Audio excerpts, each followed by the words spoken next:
पर आप जी का धन्यवाद है कि आप जी ने सवेर का इंतजार किया तो मेरा सहयोग किया। रीक सिंह जी हेर कथावाचक 10 मिनट वास्ते।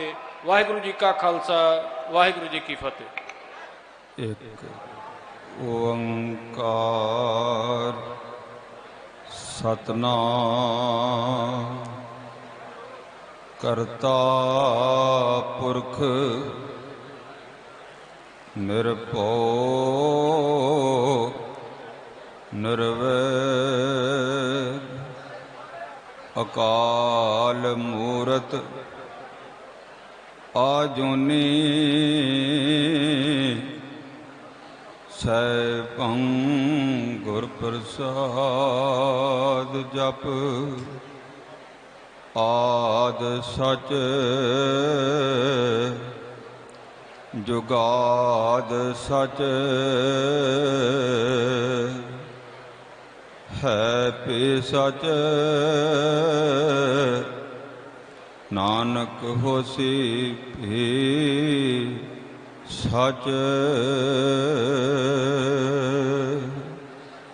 परम सन्मानयोग चवर छतर तखत दे मालक सतगुरु श्री गुरु ग्रंथ साहिब महाराज सच्चे पातशाह जी की पावन पवित्र हजूरी अंदर सुभाएमान होए बैठे गुरमुख प्यारे सतसंगी जनों, अज दा ये महान पुरब दिहाड़ा जिन्हों आपां होले महल्ले दे नाम दे नाल संबंधित है। इस यूपी की धरती ते नानक प्याओ महंगापुर अस्थान ते संत बाबा तारा सिंह जी, उन्हां तो वरसाए हुए संत बाबा कोला सिंह जी, संत बाबा गुरनाम सिंह जी, सरबत संगतां दे सहयोग दे नाल ये समागम अलीकिया और मनाया जा रहा है। जितना क समा दास नूं सेवा करन दा प्राप्त होया है, अपने निर्धारित समय च लैके आप जी की सेवा कर सकां।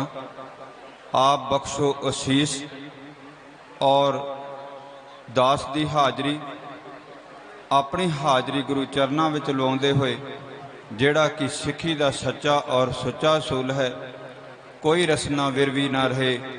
गज वज के बोलना जी। ओ वाहिगुरु जी का खालसा ओ वाहिगुरु जी की फतेह। इस स्टेज के उत्ते बेअंत बुलारियां दा धन्नवाद है। कथावाचकां ने, रागी सिंघां ने, कवीशरी जथिया ने, ढाडी सिंघियां ने, सारियां ने बहुत जिहड़ा डूंघे विस्तार दे नाल होले महल्ले दे उत्ते चानना पा के गए ने। सारियां दा दास वल्लों तह दिलों धन्नवाद है। गुरु गोबिंद सिंह महाराज जी आनंदपुर साहब की धरती ते बड़े बड़े कौतक कीते और क्यों कीते, इस खालसा पंथ वास्ते कीते। एक छोटी जी घटना दास आप जी दे नाल सांझ पावेगा। गुरु महाराज जी जदों पौंटा साहब की धरती ते होले महल्ले की शुरुआत हो गई है। पौंटा साहब की धरती ते जदों गुरु महाराज जी ने पहली जंग लड़ी, वो पंगाणी की जंग है। ਉਹਦੇ ਵਿੱਚ जिक्र किया कलंदरी तट करे दिलासा, भांत भांत के पेख तमाशा, तैसे सिंह कणे चुन मारे, रोज रीश बो भांत बिधारे। रिछां दा जंगली खून खार जंगला जानवरां दा शिकार किया, रोज रीश बो भांत बिधावे। फतेह शाह कोपा तब राजा, लोपड़ा हम स्यों बिन काजा। फतेह शाह बिना मतबल गुस्से हो गए।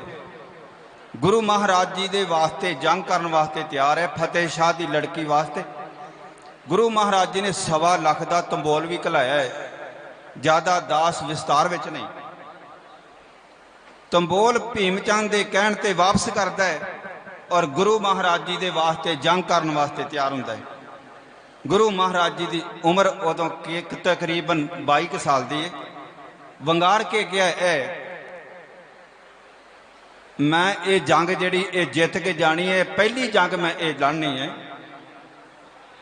पीर बुद्धू शाह मरीद ओदे चेले ने, वो भूआ दे पुत्र बीबी वीरो दे नाल ने। गुरु महाराज जी ने वो पाउंटा साहब की धरती ते ये पहली जंग लड़ी। हरी चंद इन्हां दा कमांडर है। हरी चंद गुरु महाराज जी दे सन्मुख होया है और गुरु महाराज जी ते वार करना चाहता है। कहंदा मेरा वार कदी खाली नहीं गया है। और गुरु गोबिंद सिंह महाराज जी ने कहा, ऐ हरी चंद, तेनू असी 3 वार समा देने आ, साडा बाद विच आखिरी वार होवेगा। हरी चंद इतना हंकार विच आया है, गुरु गोबिंद सिंह महाराज जी दे ऐसे उत्ते वार करदा है। पहला वार कीता है, एकदम घोड़े दे लागों कन लग निकल जाता है।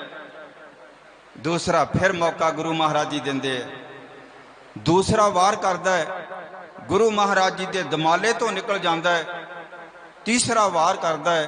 जदों तीसरा वार कीता है, वो थोड़ी जी ऐसी रेशमी कपड़े दे नाल वो पेटी जिहड़ी महाराज गुरदेव ने बधी हुई है, थोड़ी जी चुंझ ओनू वो स्पर्श कर गई है। गुरु महाराज जी दे ये बचन सन, जबे बाण लाग्यो तबे रोस जाग्यो, करंग ले कमाणंग हणग बाण पाणंग, सबे बीर ताए सुरोगंग चलाए, हरी चंद मारे सो जोधा लटाड़े, भई जीत मेरी कृपा काल केरी। ये बचन कहण तो पहला गुरु महाराज जी कह, हरी चंद तू 3 वार कीते साडे उत्ते, पर तिन्ने तेरे खाली गए, तेरा कोई उस्ताद नहीं, हुण साडा 1 वार आना है। गुरु महाराज जी ने ऐसा निशाना संजो दे नाल सारा ढकिया होया। हरी चंद आ नासका दे लागो थोड़े जे 2 सराह खाली सन। गुरु महाराज जी ने यह नासका दा ऐसा निशाना बने, बन के एकदम हरी चंद नूं घोड़े तो उल्टा के थले सुट दिता। पई जीत मेरी कृपा कार घेरी। महाराज जी ने यह पहली जंग भंगाणी की जड़ी जिती है। इसे समयां दे दरम्यान माता सुंदरी जी की कुख तो बाबा अजीत सिंह जी का आगमन होया। जंग जित के फिर जदों गुरु आनंदपुर साहब आए ने, इत्थे हाथ विच वो पिचकारी पकड़ी है। उथे भाई नंदला लिखते हैं, यह पिचकारीए पुर जाफरानी, जाफरी रंग की पिचकारी पड़ी। पिचकारी सी असीस दी नाम दी, जिहदे उत्ते 2 बूंदा वो पै जांदियां ना, वो एकदम जिहड़ा रूहानियत विच रंग जाता है। जह पिचकारीए पुर जाफरानी, हार बेरंग रा खुश रंगो। अगला बचन है, गुलाल अफसानिए आज दस्ते मुबारक, जमीनों आसमारा सुरखरू कर दे। जमीन ते आसमान गुरु महाराज जी जदों ऐसा वो रंग खोलते ने, जमीन ते आसमान जिहड़ा एकदम जिहड़ा रंगिया जाता है।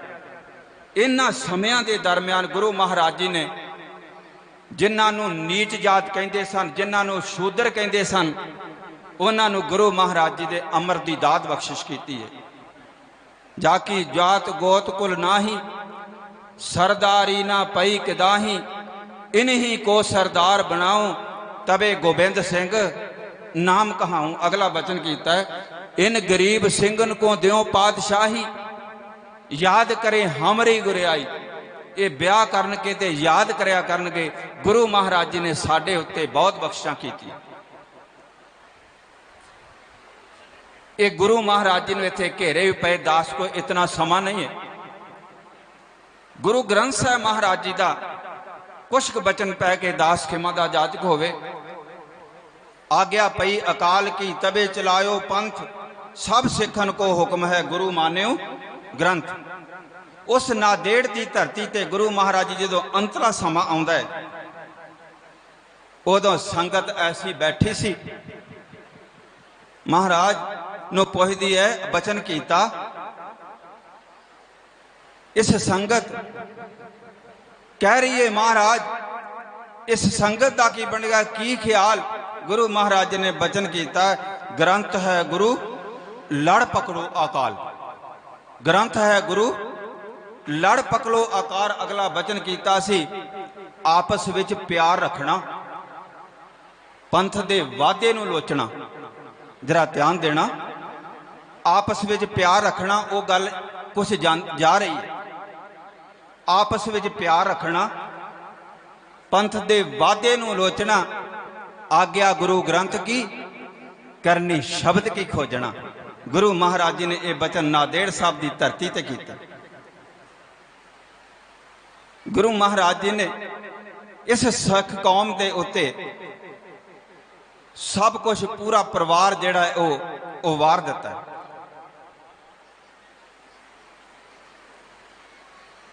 गुरु महाराज जी कहते हैं उस रंग विच रखिया जाए।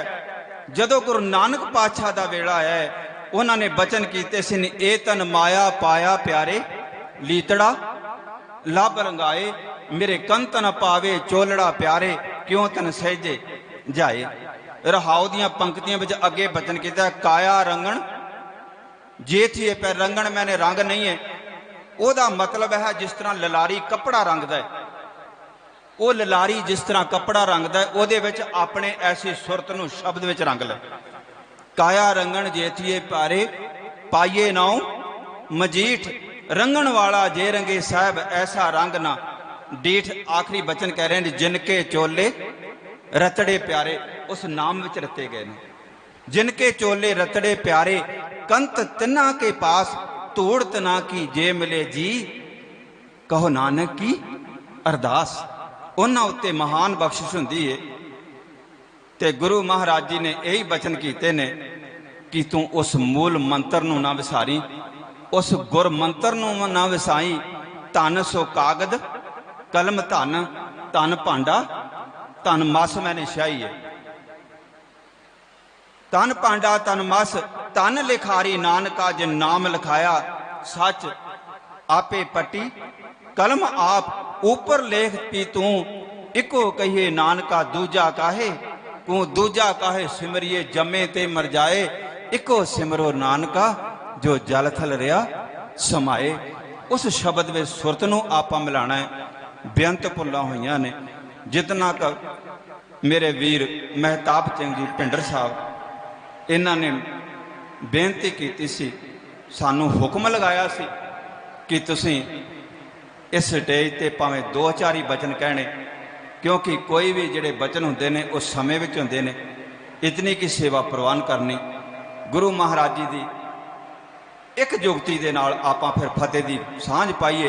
यही जुगती जिहड़ी ये पार लगाउण वाली है। सर्व धर्म में श्रेष्ठ धर्म, हर को नाम जप निर्मल करम, सगल क्रिया में उत्तम क्रिया, साध संग दुर्मत मिले रहा, सगल उदम में उदम भला, हर का नाम जपो जी सदा, सगल बानी में अमृत बानी, हर को जस सुन रसन बखानी, सगल शांत ओ उत्तम थान, नानक जे घट बसै हर नाम।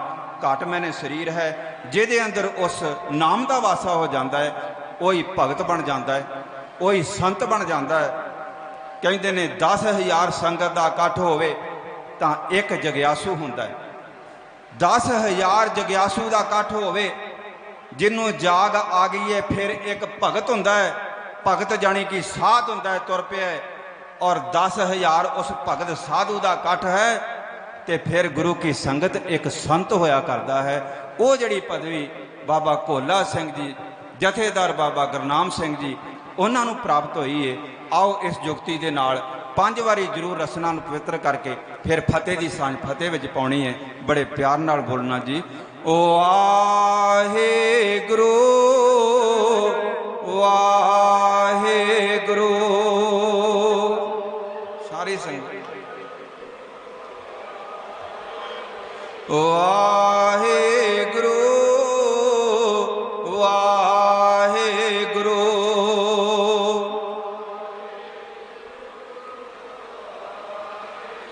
वाहे गुरु वाहे गुरु।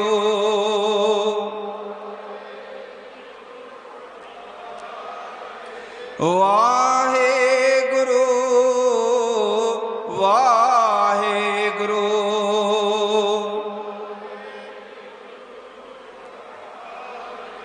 वाहे गुरु वाहे गुरु।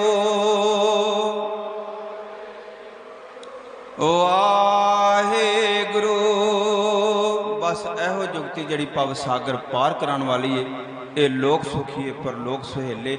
ਨਾਨਕ ਹਰ ਪ੍ਰਭ ਆਪੇ ਮੇਲੇ, ਦਿਓ ਸੱਜਣ ਅਸੀਸੜੀਆਂ, ਜਿਉ ਹੋਏ ਸਾਹਿਬ ਸੋ ਮੇਲ। ਕੋਟਾਨ ਕੋਟ ਧੰਨਵਾਦ ਸ੍ਰੀ ਗੁਰੂ ਗ੍ਰੰਥ ਸਾਹਿਬ ਮਹਾਰਾਜ ਜੀ ਦਾ।